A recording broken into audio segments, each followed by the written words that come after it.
সবাই কেমন আছেন? আশা করি ভালো আছেন। তো আমি একটা রেসিপি রান্না করছি, গরুর মাংস, হাড়ওয়ালা গরুর মাংস রেসিপিটা, সাথে আলু দিয়েছি। তো রান্না করার জন্য প্রথমে আমি রান্নার তেল নিয়েছি, মাংস ভালোভাবে ধুয়ে ছোট করে কেটে নিয়েছি, আলু কেটে নিয়েছি, দিয়েছি হলুদ, মরিচ, এলাচ, দারচিনি, তেজপাতা, রাঁধুনি মাংসের মশলা, জিরার গুঁড়া, আদা রসুন পেস্ট সব কিছু দিয়ে পরিমাণ মতো লবণ দিয়ে মাংসটাকে কষিয়ে নিয়েছি। তারপর একটু ঝোল দিয়ে ঢেকে নিয়েছিলাম।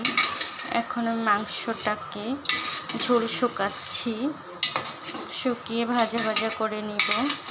এভাবে গরুর মাংসটা রান্না করলে কিন্তু খুবই মজা হয় খেতে। গরুর মাংস বিভিন্নভাবেই রান্না করা যায়, তো আমি আজকে আলু দিয়ে রান্না করছি। খেতে ইচ্ছে করছে আলু দিয়ে, সেজন্য এভাবে রান্না করছি। কার কার কাছে ভালো লাগে আলু দিয়ে গরুর মাংসটা কমেন্ট করে জানাবেন। আমার ইউটিউব চ্যানেলটাকে লাইক, কমেন্ট, শেয়ার করে দিবেন। পাশে থাকবেন সবাই।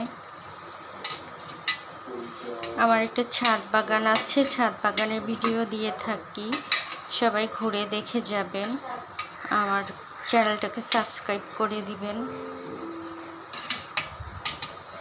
রান্নার রেসিপিগুলো সবাই দেখবেন।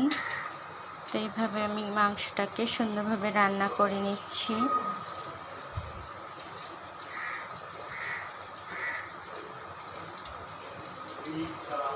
ভালো থাকবেন সবাই। আল্লাহ হাফেজ। আসসালামু আলাইকুম।